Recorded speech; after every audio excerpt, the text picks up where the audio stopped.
Graça e paz a todos. Amém. Vamos ler a palavra de Deus. Abra sua Bíblia em Gênesis, capítulo 28, versículo 10. A visão da escada de Jacó. Primeiro livro da Bíblia, Gênesis, o início, o princípio. Conta a história da criação de Abraão, Isaac e Jacó, da formação das 12 tribos. Capítulo 28, versículo 10, a visão da escada de Jacó. Amém? Todos encontraram? Partiu, pois, Jacó de Berseba e foi a Harã, e chegou a um lugar onde passou a noite, porque já o sol era posto. E tomou uma das pedras daquele lugar e a pôs por seu travesseiro e deitou-se naquele lugar. E sonhou, diga comigo, e sonhou. E eis uma escada posta na terra, cujo topo tocava nos céus, e eis que os anjos de Deus subiam e desciam por ela. E eis que o Senhor estava em cima dela e disse: Eu sou o Senhor Deus de Abraão teu pai, e o Deus de Isaque. Esta terra em que estás deitado darei a ti e à tua descendência. E a tua descendência será como o pó da terra, e estender-se-á ao ocidente e ao oriente, e ao norte e ao sul. E em ti, na tua descendência, serão benditas todas as famílias da terra. Eis que estou contigo e te guardarei, por onde queres que fores, e te farei tornar a esta terra, porque não te deixarei. Diga comigo, porque não te deixarei, até que haja cumprido o que te tenho falado. Amém. Acordando, pois, Jacó do seu sono, disse: Na verdade, o Senhor está neste lugar, e eu não o sabia. E temeu e disse: Quão terrível é este lugar! Esta não é outro lugar senão a casa de Deus, e esta é a porta dos céus. Feche sua Bíblia, feche seus olhos, vamos orar. Senhor meu Deus, nós sabemos que o Senhor está presente, porque sabemos que o Senhor recebeu o nosso louvor, o Senhor já falou aos nossos corações, e o Senhor quer fazer fluir água viva de dentro de nós, água eterna. Por isso te pedimos que o Senhor se manifeste, que o Senhor se manifeste por intermédio de mim, por intermédio da sua palavra, que os sinais, os milagres e os prodígios, as maravilhas sejam derramadas sobre este lugar. Senhor, eu te peço em especial que toda imagem, que toda idolatria, que toda falsidade, que todo engano seja desfeito em nome de Jesus. Senhor, te pedimos a sua palavra rema, revelada, profética e apostólica para um novo tempo.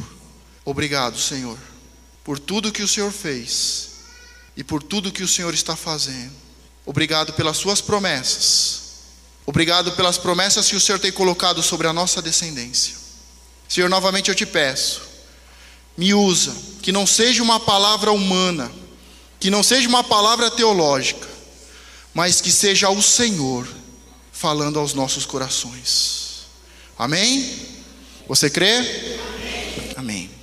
Esse é um texto que eu gosto muito. Já ouvi meu pai ministrar ele muitas vezes. Na escola de líderes, principalmente, ele ministrou e detalhou esse texto muito bem. E é um texto que eu tenho como uma palavra rema, uma palavra especial para a minha vida.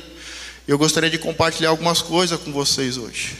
Essa palavra é muito interessante porque começa com Jacó. Jacó, ele sai da casa dos seus pais e ele começa a caminhar no deserto. E é um momento muito difícil para Jacó, porque ele estava na casa dos seus pais. E a verdade é que a casa dos seus pais, por mais que havia muitos problemas, muitas dificuldades, ele tinha uma certa proteção. E quando ele sai da casa dos seus pais, começa um novo projeto. E na casa dos pais, a verdade é que um pai preferia um filho e a mãe preferia outro filho. E a coisa mais terrível que pode acontecer em uma casa é uma divisão. Quando um gosta mais desse, quando esse gosta mais daquele, quando de um lado estão uns irmãos, de outro lado estão outros irmãos. Porque quando acontece isso, Nós sabemos que vai haver perseguição, que vai se levantar um irmão contra outro, e como diz a palavra, casa dividida não subsiste, ela vai cair. E é o que acontecia na casa dos seus pais. O pai preferia um filho e a mãe preferia outro filho. E o Jacó era o filhinho da mamãe, ele era o preferido da sua mãe, ele tinha o melhor que a sua mãe poderia dar. E quando acontece um problema, ele tem que sair às pressas da casa, deixar a sua mãe, deixar o amor da sua mãe. Ele vai ter que sair da barra da saia da mãe. E ele sai em uma situação que não é fácil, porque ele sai fugido, o seu irmão quer matá-lo, e ele está no deserto. Deserto é um lugar terrível para estar. Se você pegar um dicionário teológico, a palavra deserto significa a morada dos demônios. E Jacó, nesse momento muito importante, que ele sai da sua casa, da casa dos seus pais, e começa um novo projeto, um novo tempo na sua vida. Ele está no deserto, na morada dos demônios, e a Bíblia relata ali que o sol começa a se pôr e começa a chegar a noite. Agora imagine Jacó, um homem já formado, com uma certa experiência, pronto para casar, desejando casar, com os seus sonhos, os seus projetos de vida, mas ele sai da casa do seu pai da forma errada. Ele está no deserto, no meio da morada dos demônios, começa a escurecer. E a Bíblia deixa bem claro que, começando a escurecer, Jacó não se preocupou muito não. Ele simplesmente olhou o território, viu uma pedra, dentre elas escolheu uma, colocou de travesseiro e dormiu. Sonhou. A palavra de Deus, ela deixa bem claro que não é qualquer pessoa que sonha. A Bíblia diz que os jovens profetizarão. As pessoas novas, na fé, imaturas, que estão começando a conhecer a doutrina de Cristo, os jovens, eles têm facilidade de profetizar. Mas somente os velhos, as pessoas maduras, as pessoas que conhecem a palavra, as pessoas que têm fé para se entregar a Jesus, só elas conseguem deitar, dormir e sonhar. E Jacó, ele está num momento difícil, mas ele tem fé para se entregar ao sono, aos pés do Senhor e ter um sonho, uma revelação de Deus. Então não importa quantos anos você tem de evangelho, quantos tempos você frequenta a igreja, se você é batizado ou não, a verdade é o seguinte: os novos, os jovens profetizarão e os velhos terão sonhos. Nós precisamos chegar a esse nível de cristão. Não importa a situação em que você esteja, não importa como você saiu da casa dos seus pais, não importa se você esteja no deserto, se você esteja na pior situação da sua vida, você, como um cristão de verdade, você precisa olhar ao seu redor, pegar uma pedra, colocar como travesseiro e se entregar, relaxar, descansar, dormir e sonhar. Só um crente maduro consegue fazer isso. A ansiedade, o estresse rouba o nosso sono, rouba os sonhos de Deus. E Jacó, acontece isso, ele deita e tem um sonho, e é um sonho que é uma revelação muito importante. O sonho começa: e sonhou, e eis uma escada posta na terra, cujo topo tocava nos céus, e eis que os anjos de Deus subiam e desciam por ela. A primeira revelação que ele tem com esse sonho é que havia uma escada, uma ligação. Ela começava na terra e ela subia essa escada até o céu. E havia nela anjos subindo e descendo. Um crente maduro, ele precisa entender que o mundo natural em que nós vivemos, ele está ligado ao mundo espiritual. Há uma escada, há um caminho, há uma ligação entre as coisas naturais em que nós podemos ver, que nós podemos tocar, em que nós vivemos nesse mundo, há uma ligação com o mundo espiritual. E que os anjos sobem. Por que os anjos sobem? Porque a pessoa que é madura, que se entregou ao Senhor, que teme ao Senhor, a palavra diz que os anjos se acampam ao redor dela. Então, se você confia no Senhor, se você teme ao Senhor, os anjos estão acampados ao seu redor. E os anjos sobem e descem, porque eles recebem ordem de Deus a seu respeito. E a coisa é muito simples. É uma escada, anjos subindo e descendo, uma ligação do natural com o sobrenatural e anjos que têm ordem ao seu respeito. As coisas espirituais, elas são tão simples quanto as coisas naturais. Por isso que há uma ligação entre elas. É comum a gente ouvir e ver cultos muito espirituais, cultos em que todo mundo cai, cultos em que coisas sobrenaturais acontecem, cultos em que anjos descem, anjos caem. Anjo que desce, que cai, é anjo caído, é demônio. Às vezes você vai em algum culto, os anjos estão descendo. Não, os anjos sobem, porque a coisa começa em você, começa ao seu redor. Se você tiver um coração temente ao Senhor, o sobrenatural está ao seu redor. Os anjos estão te livrando e te guardando de todo mal. Você pode estar no deserto, namorada do demônio, dos espíritos malignos, dos principados e potestades. Mas se você é um crente maduro, que deita, que descansa, que se entrega no Senhor, os anjos estão ao seu redor. Você não precisa temer nada. Nada de mal vai te acontecer. O natural e o sobrenatural estão intimamente ligados. E continua a revelação dizendo: este o Senhor estava em cima dela e disse: eu sou o Senhor, Deus de Abraão teu pai e o Deus de Isaque. Esta terra em que estás deitado darei a ti e a tua descendência. Então Jacó, ele deita, dorme, ele vê uma escada, vê anjo subindo e descendo, uma ligação da terra, e essa escada terminava no céu, e em cima da escada estava o Senhor Deus. Diga comigo: o Senhor Deus. Agora o que mais me chama a atenção é que Deus tem que se apresentar a Jacó. Deus chega para Jacó e fala: Jacó, eu sou o Senhor Deus, o Deus de Abraão seu pai, o Deus de Isaque seu pai. Sabe por quê? Porque Jacó só tinha ouvido histórias. Jacó, ele nasceu e ele cresceu em um lar em que se conhecia Deus. Ele era filho e neto de homens e mulheres de Deus, que tiveram um encontro com Deus, que tiveram seus nomes mudados, que foram chamados e receberam promessas. Mas Jacó não conhecia Deus. Por isso que nesse momento eu cheguei aqui e comecei a mensagem. Eu não cheguei aqui e falei: olha, o meu nome é Marcos, eu sou filho do pastor tal, da pastora, não sei o que, tenho tantos anos, tenho tantas filhas. Porque vocês me conhecem, eu conheço vocês. Agora nesse momento Deus tem que se apresentar a Jacó, porque Jacó não conhece Deus. E a pergunta é: você conhece Deus? Eu sei que todo mundo aqui já é crente há muitos anos, mas a pergunta é para você mesmo. Você conhece Deus?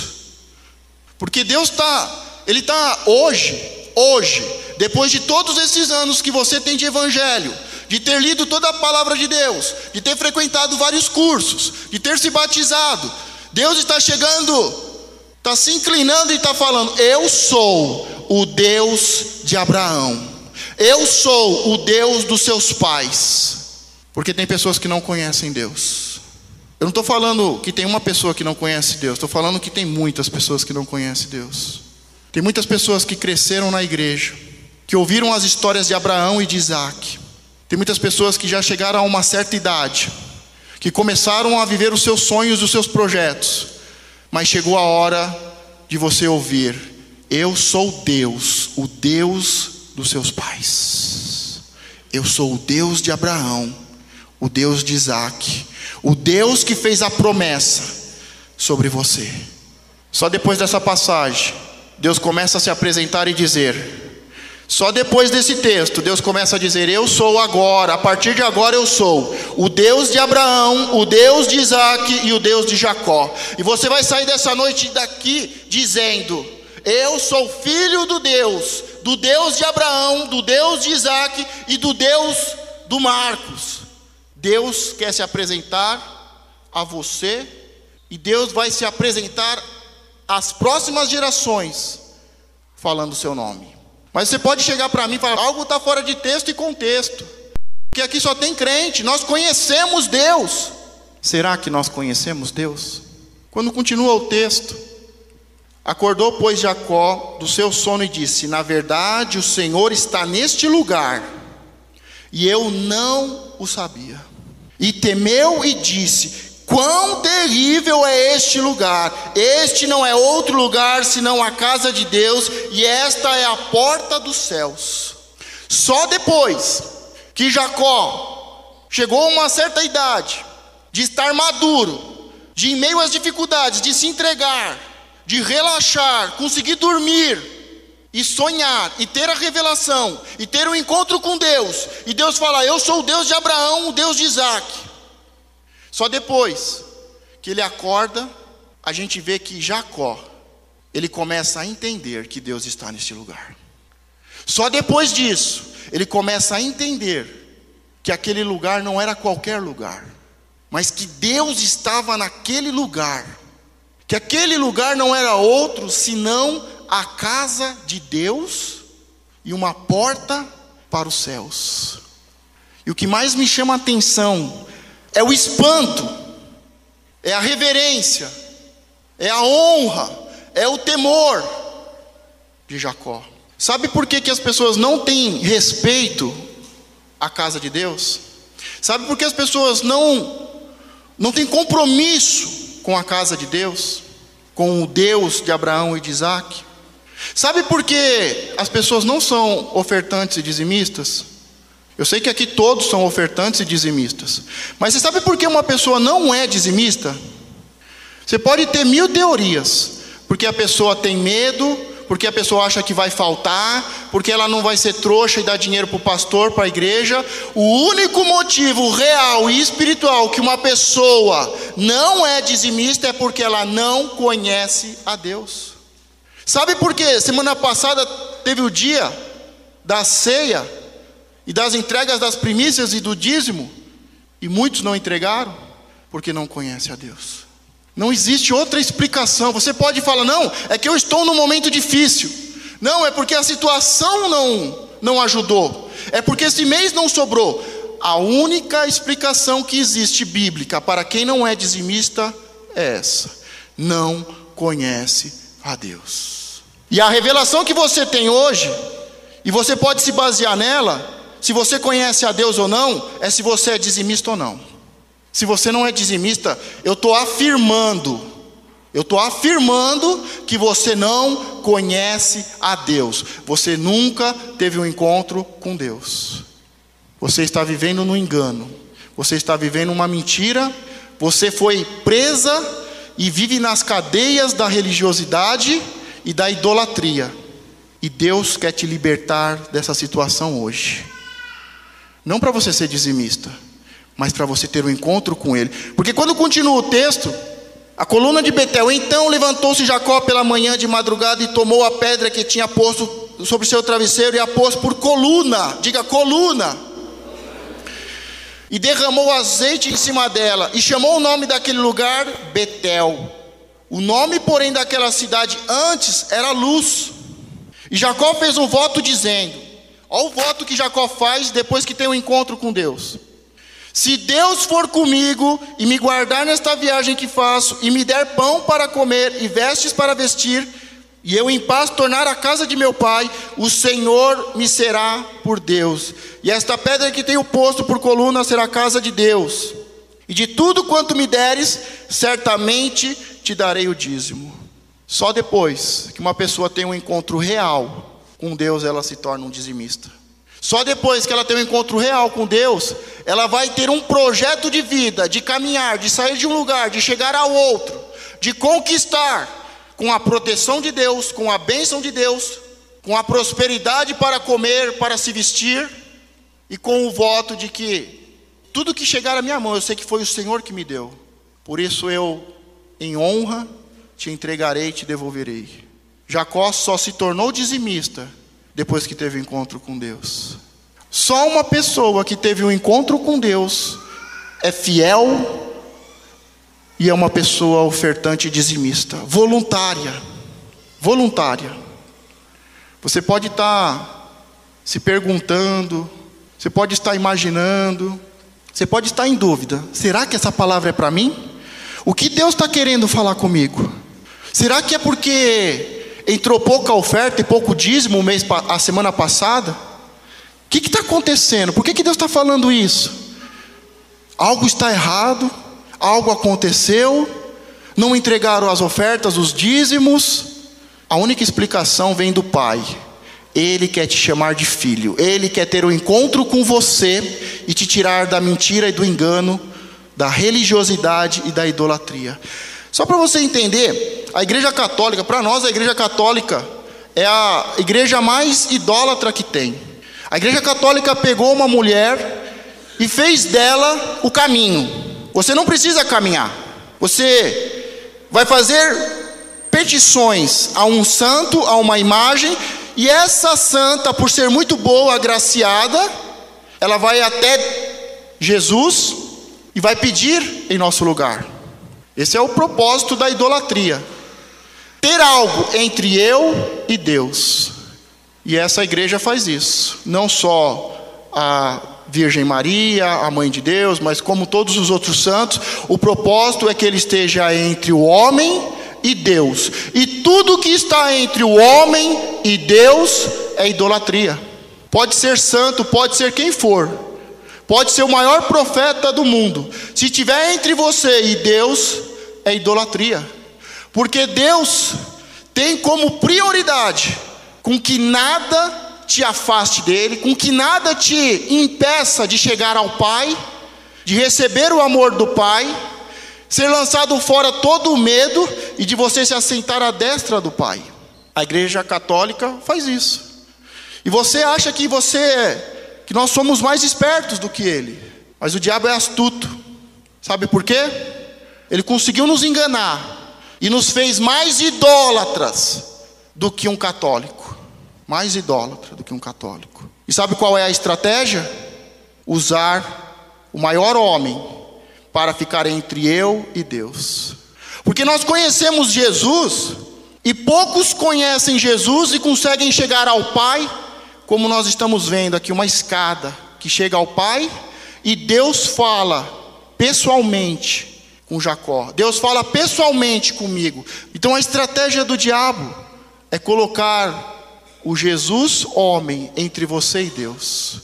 E entre você e Deus hoje tem um Jesus que é o melhor psicólogo. E você senta no divã de Jesus homem e fica desabafando, e fica amargurando, e fica falando mal dos outros, e nada se resolve, a sua vida não muda. Você nunca chega ao Deus Pai, porque você se entregou ao Jesus homem psicólogo. E hoje você entra nas livrarias, está cheio: Jesus o maior psicólogo, Jesus o maior homem que pisou nessa terra, Jesus o empresário, Jesus o revolucionário. E a verdade é que você deve ter se entregado ao Jesus prosperidade, que é o demônio desse século, o demônio do consumismo. E você está diante de uma imagem, e você acha que você está adorando Jesus, e não é o Jesus, o Cristo. Se você veio atrás do Jesus milagreiro, você é um idólatra. Se você veio atrás do Jesus prosperidade, você caiu na armadilha da idolatria. Se você veio atrás do Jesus inteligente, empresário, revolucionário, do homem mais sábio, mais ilustre, do homem mais iluminado que pisou nessa terra, você caiu na armadilha do diabo da idolatria. Não há diferença nenhuma entre ter um Jesus homem, um Jesus desses que nós colocamos diante de nós, e de uma Maria. Porque todos eles se tornam um obstáculo e não deixam eu chegar ao Pai. As suas sessões de terapia estão te impedindo de chegar ao Pai, porque você não está adorando o Deus Cristo, o Deus Filho que leva ao Pai.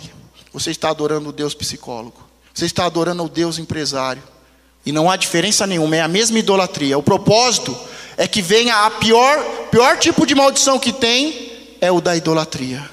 É tristeza, é depressão, é falência. Sabe por que você está falindo? É idolatria. Existe um homem entre você e Deus. Existe um falso profeta entre você e Deus. Existe uma filosofia, uma doutrina errada entre você e o Deus Pai. Você ainda não chegou ao Deus Pai. E pode ser mulher, pode ser Maria, pode ser Jesus o homem. Se está te impedindo de chegar ao Deus Pai, é idolatria. E hoje é noite de quebrar toda a idolatria. Quando foi lido o texto, o que a mulher falou? Você é profeta. Quando você termina o texto, ela diz: é o Messias, é o Cristo, é o Cristo. Ela alcançou o que ela queria, a água. Dela fluiu água eterna. Os homens foram salvos, as cidades foram salvas, porque não ficou entre ela e Deus um profeta. Se Jesus o profeta está entre você e Deus, é idolatria. Ah, mas Jesus homem ressuscitou. Amém. Moisés, depois que morreu, Jesus tomou o corpo de Moisés. Enoque subiu, o profeta subiu.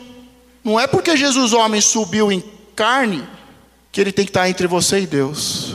Hoje é a noite de você começar a limpar a sua vida espiritual, começar a tirar toda a imagem, toda a idolatria, toda a estratégia humana, toda a estratégia que o inimigo colocou, toda a imagem, todo entulho, todo lixo, toda a cadeia se quebra hoje em nome de Jesus. Hoje chega o dia em que temos que ter uma escada diante de nós, que está no chão, na terra, e que o topo está no céu, e que o Deus Pai fala conosco. Aquela escada representa Jesus, o verdadeiro Jesus. Não é qualquer Jesus. Não é o Jesus da católica, dos evangélicos. Não é o Jesus do espiritismo. Não é o Jesus profeta. É o Jesus Filho de Deus. Por que Jesus veio a essa terra? Qual é o propósito de Jesus ter vindo a essa terra? Ele mesmo diz: eu sou a verdade. Sabe por que você está preso? Porque você não conhece a verdade. Sabe por que tanta tristeza, tanta angústia, tanta ruína? Porque não conhece a verdade. E Jesus, o verdadeiro Jesus falou: eu sou a verdade. Eu sou o caminho, a vida. Ninguém vai ao Pai se não for por intermédio de mim. Jesus é a escada. Ele mesmo diz: eu sou o caminho. Eu sou o caminho. Jesus não é o profeta, o falso profeta que fica entre você e Deus. Jesus não é uma teoria de prosperidade que fica entre você e Deus. Jesus não é uma muralha. Jesus não é um abismo. Ele veio para que você tivesse o caminho livre para chegar ao Pai. Se você conheceu Jesus e entregou a Ele, e se entregou ao Jesus certo, o Cristo, Ele vai te levar ao Pai. Se até hoje você não recebeu o amor do Pai, do Deus Pai, o amor verdadeiro que lança fora todo medo, é porque esse Jesus que você está servindo é falso. Ele é uma imagem, ele é uma idolatria, ele é deuses, ele é um Deus pagão. Agora existe um Jesus que só conhece quem tem a revelação do Deus Pai. No texto Jacó, ele tem a revelação da escada.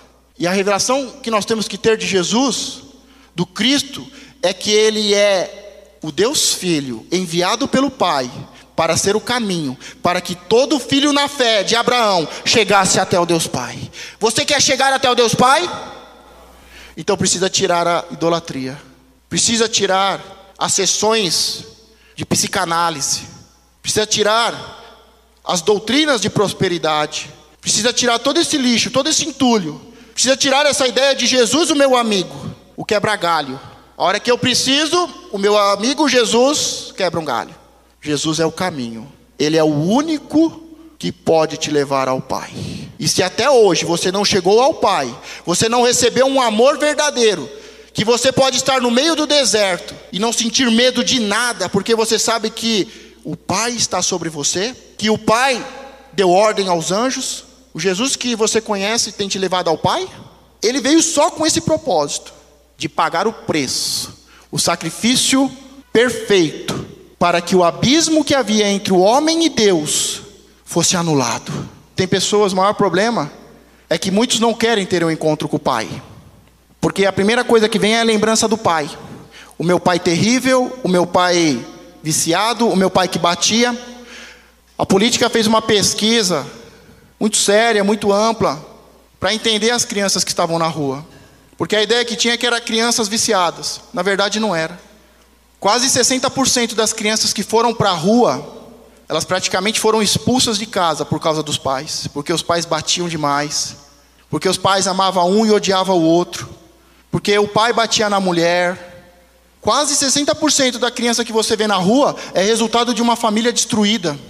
O crack, a cola, é só uma fuga. Para ele não sentir frio, para ele não sentir fome. Para ele se esquecer do que aconteceu na casa dele. Pegar as pessoas que estão no hospício, 80% são evangélicos. Porque a idolatria leva à loucura. A idolatria leva à morte. E as igrejas estão repletas de Jesus da teoria da prosperidade, Jesus da cura da alma, Jesus isso, Jesus aquilo. Só não tem o Jesus verdade, o verbo que se fez carne para morrer no seu lugar, para que você pudesse chegar aos braços do Pai, ser abraçado pelo Pai, ser beijado pelo Pai e ter o direito de se assentar à destra do Pai. Quando Jesus estava na terra, ele começa o seu ministério, muitos sinais começam a acontecer, grandes prodígios. Em determinado momento, Jesus começa a questionar e começa a perguntar para os seus discípulos. Jesus pergunta para os seus discípulos: olha, o que as multidões dizem que eu sou? E aí um deles respondeu: olha, uns dizem que você é Jeremias, que é João Batista, que é um dos profetas. A multidão não sabe quem é Jesus. A multidão não sabe que Jesus é o Cristo, o Filho do Deus vivo, que veio para te levar ao Pai. A multidão quer um milagre, a multidão quer a prosperidade, a multidão quer um Jeremias que vai mudar a nação, quer um João Batista que vai trazer arrependimento, quer um profeta para adivinhar o futuro. Como a mulher, ela poderia pedir uma revelação: fala o que vai acontecer, fala o que me espera aos dias. Mas ela foi mais profundo na palavra. Ela buscou saber quem era aquele homem. A primeira ideia era: é um homem, é um judeu. Depois, é um judeu, um profeta. E por último, ela entendeu que ele era o Messias. Chegou a hora de nós termos a compreensão de quem é Jesus. E a multidão falava: ninguém. Eu acredito que os discípulos ainda foram educados, porque em determinado momento começam a falar que Jesus é o diabo. Falam que ele é o pior diabo, o pior demônio que tem. Chamam ele de samaritano, de impuro, de pecador, de porco. Chamam ele de Deus Ebu. Uma vez eu perguntei para um rabi, fui numa mesquita e falei: quem é Jesus para você? É um porco. E é o que se falava na multidão. É o que se falava. E os discípulos procuraram poupá-lo. Não disseram toda a verdade. Olha, até quiseram agradá-lo, né? Olha, estão falando, pensando que você é Jeremias, um grande homem. Estão falando que você é um dos profetas. A multidão não sabe quem é.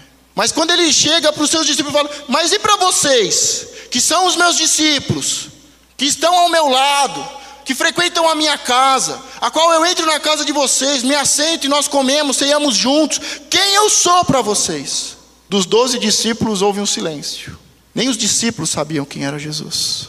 Mas de repente Pedro se levanta, toma a palavra e diz: você é o Cristo. Você é o Cristo, o Deus vivo que veio se entregar por mim. Você pode ser discípulo de Jesus há muito tempo, você pode ser apóstolo, apostila. A questão é: quem é Jesus Cristo? E dos 12 discípulos, só Pedro entendeu. Você é o Messias, você é o Cristo que deveria vir. É a promessa que se cumpre. E aí Jesus responde: quem te revelou isso? Não foi carne nem sangue. Isso é algo que o pastor, que ninguém pode falar para você. Essa revelação só vem por Deus. Porque o interesse maior de Deus é que você entenda que você tem a revelação que não vem do homem, que não vem da carne, que não vem do sangue. A revelação de que Jesus Cristo é o Deus Filho que foi enviado por você, para morrer por você. E ele não é o meio, ele não é o fim, ele é o meio. É por intermédio dele que você vai chegar ao Pai. O propósito é que você chegue ao Pai. Por isso que a revelação não veio nem de Jesus, mas veio de Deus, do Deus Pai. Não foi carne e sangue que te revelou isso, mas foi o Pai. O maior interessado que você seja liberto dessa falsidade, dessa mentira religiosa, dessa idolatria, desse paganismo, que é muito pior do que o que está na igreja católica.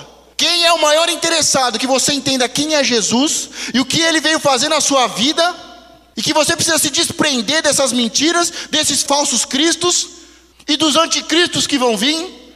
O maior interessado em te libertar, em abrir os seus olhos, é o Pai, porque Ele te ama, e Ele enviou o seu Filho, porque amou o mundo de tal maneira. Ele te ama, por isso Ele está te revelando isso. Ele sonha em te abraçar, em te dar todo o amor que você nunca teve até hoje, em te chamar de filho, em dizer: se assente à minha destra, porque por intermédio de Jesus Cristo nós chegamos ao Pai. Eu nas minhas forças não posso chegar. Em Cristo Jesus eu sou mais que vencedor. Em Cristo Jesus eu sou santificado. Em Cristo Jesus eu me assento à destra do Pai. Esta que é a função do Deus Filho. O Pai te espera com os braços abertos e com um lugar reservado. Jesus fez uma grande obra de morrer e ressuscitar por você, e de abrir uma porta no mundo espiritual, e de estender um caminho novo que te leva ao Pai. E o papel do Espírito Santo que está aqui hoje, primeira coisa é que ele não é um espírito, ele não é uma pessoa, ele é Deus. Deus Pai, Deus Filho, Deus Espírito Santo. Então, o Deus Espírito Santo que foi enviado a nós, o Consolador que está ao seu lado, ele veio para te consolar, ser o seu juiz. Ele veio para te fazer lembrar. Essa é a principal função do Espírito Santo, te fazer lembrar o que Jesus ensinou. Essa que é a função dele. Uma ilustração simples. O Deus Pai fala: haja luz. O Deus Filho vai e aperta o interruptor. O Deus Pai fala. O Deus Pai fala. Ele libera a palavra. Ele envia a palavra. Ele envia Cristo. O Deus Pai fala, Ele ensina, Ele dá ordem. Jesus Cristo, Ele é enviado, Ele cumpre, Ele aperta o interruptor. E o Espírito Santo, o Deus Espírito Santo, manifesta a luz. Sabe por que a obra de Deus não se manifesta em nós? Porque nós não respeitamos o Espírito Santo, porque nós não honramos o Espírito Santo, porque nós não temos Ele como um Deus. Nós temos Jesus como uma idolatria, e nós temos o Espírito Santo como um amiguinho, que se eu brigar com ele, ele vai embora, e a hora que eu fizer as pazes, ele volta. Eles são deuses, e cada um cumpre a sua função. O Deus Espírito Santo está te fazendo lembrar tudo que Jesus Cristo ensinou, para que você, por intermédio de Cristo, chegue ao Pai. E quando Pedro tem essa revelação, Jesus diz: não foi carne nem sangue que te revelou, mas foi o Pai. E eu te dou a chave, e o que você ligar vai ser ligado, e o que você desligar será desligado.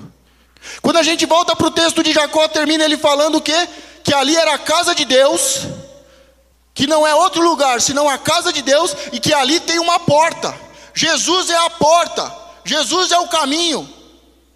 E agora, quando Pedro tem a revelação, Jesus fala a mesma coisa. Eu sou a porta, eu sou a porta, eu sou o caminho. Ninguém vem a mim ao Pai se não for por intermédio de mim. Pedro, está aqui a revelação, está aqui, ó. O que importa é a chave. Você a partir de hoje tem a autoridade para abrir essa porta e entrar em um novo tempo, uma nova dimensão que te leva ao Pai. Hoje você está tendo uma revelação de quem é o Deus Pai, de quem é o Deus Filho, de quem é o Deus Espírito Santo, como cada um deles trabalha para que os filhos cheguem ao Pai. E hoje toda a idolatria, toda a armadilha do inimigo foi desfeita, porque Deus está falando: está aqui a chave, está aqui a chave. Jacó entendeu, aqui não é outro lugar senão a casa de Deus, uma porta para o céu. E Pedro recebe a chave que liga e que desliga. Você tem a autoridade para abrir essa porta e para fechar. Você quer entrar por essa porta? Você quer seguir esse caminho que te leva ao Pai?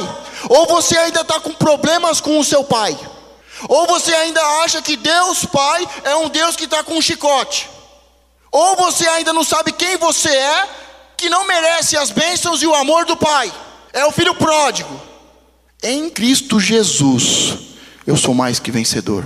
Pela fé, eu sou filho de Abraão, herdeiro de Abraão e cordeiro em Cristo. E em Cristo Jesus, eu sou o filho amado, a qual Deus tem prazer e a qual tem o direito, que venceu a morte, de se assentar à destra do Pai. Deus quer te levar ao céu. Deus quer te levar ao céu e te fazer assentar à destra dele. Eu fico olhando os dois discípulos de Jesus lá, duas crianças brigando. E todos eles, quem vai ser o maior? Quem vai sentar do lado direito? Quem vai sentar do lado esquerdo? A religiosidade pensa desse jeito.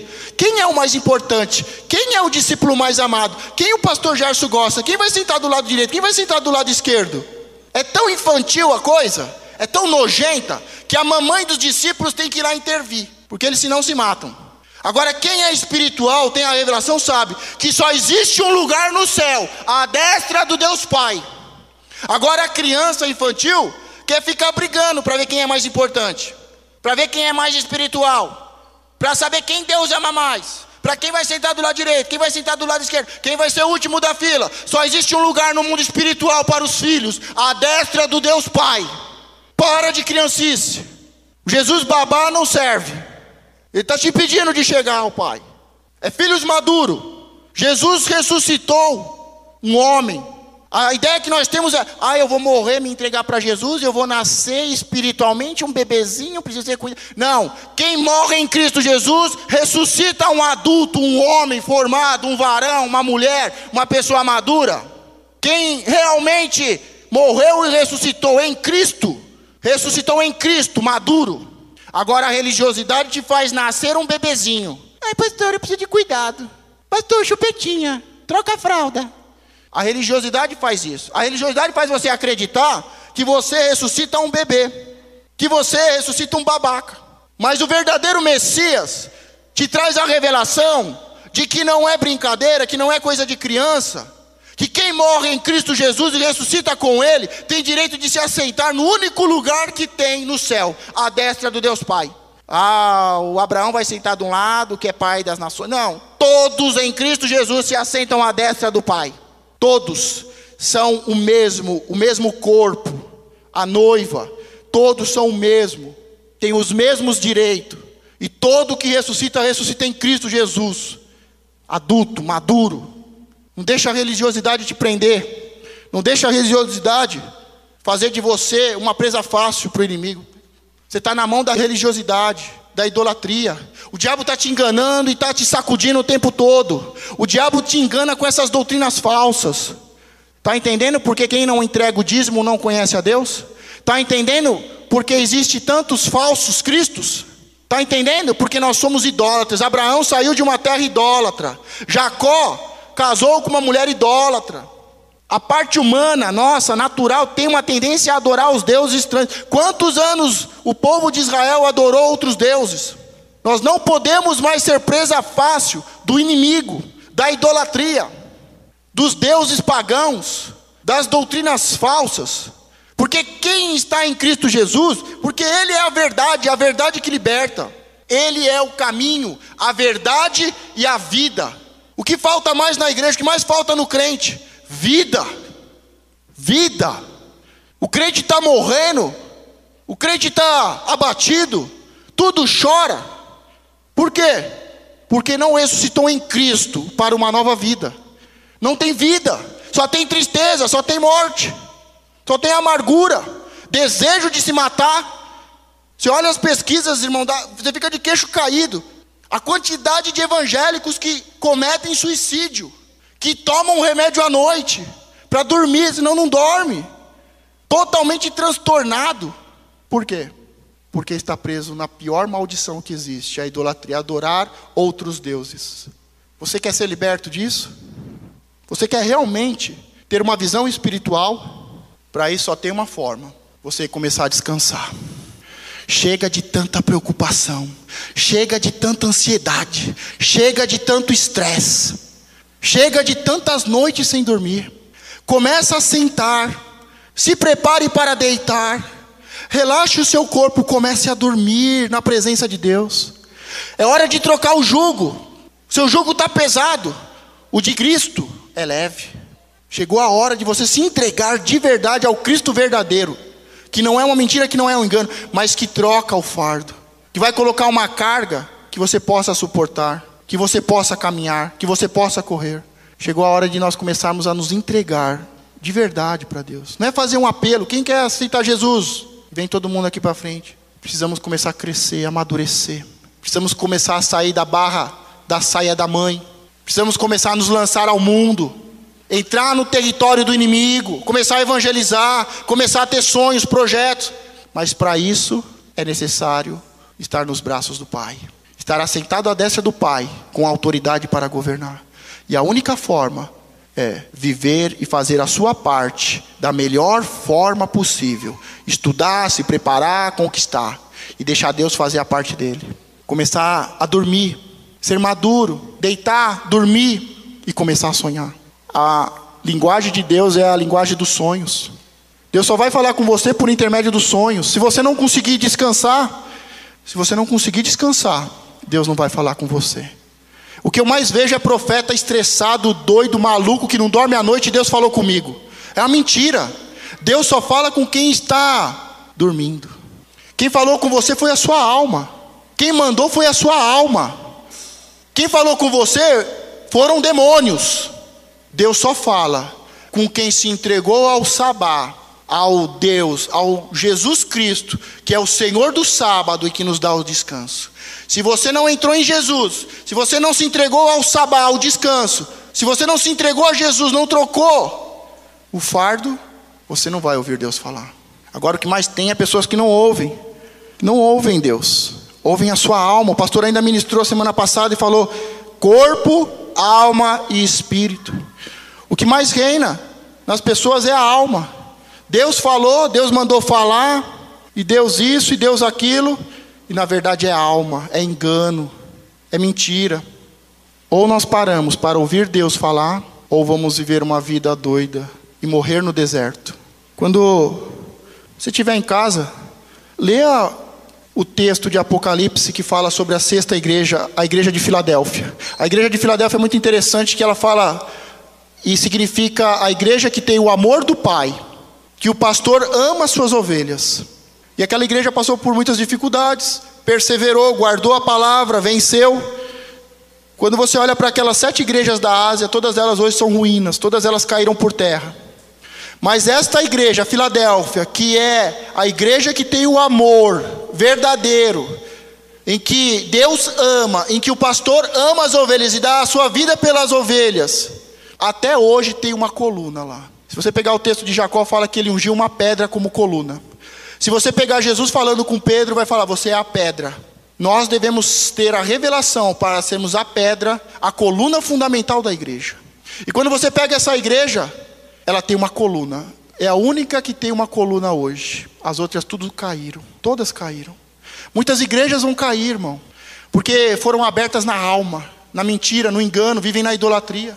Mas a igreja que recebeu a revelação e que tem o amor do Pai, que o pastor dá a vida por elas, pode acontecer o que acontecer, passar os anos, pode todas as igrejas caírem, mas aquela igreja, a Filadélfia, a igreja do amor, tem uma coluna até hoje como um memorial para dizer: Jacó ungiu uma pedra, uma coluna. Pedro recebeu a revelação. Você é uma pedra? Você é uma coluna? E o mais interessante, o lugar que essa igreja está, em volta tem muita uva, muito vinho, muita alegria. Mas é um lugar onde mais mexe a terra naquela região. Toda hora as casas são derrubadas e tem que construir novamente a casa. Mas a igreja que é verdadeira pode vir, as águas, os ventos, as tempestades, pode mexer a terra, Deus pode sacudir a terra, como diz Isaías. Mas a igreja que tem uma coluna fica de pé. Essa igreja que tem uma coluna até hoje lá, Deus fala que a nova Jerusalém vai descer sobre ela. Que aquela coluna vai fazer parte da coluna da nova Jerusalém. Os 12 apóstolos foram chamados e Jesus falou: vocês são colunas. Uma coluna se desviou, Judas. E essa igreja tem uma coluna ali, que ela vai ser a coluna que a Nova Jerusalém vai descer. Você leia em casa Apocalipse 3, a 6ª carta. É linda essa igreja. Amém?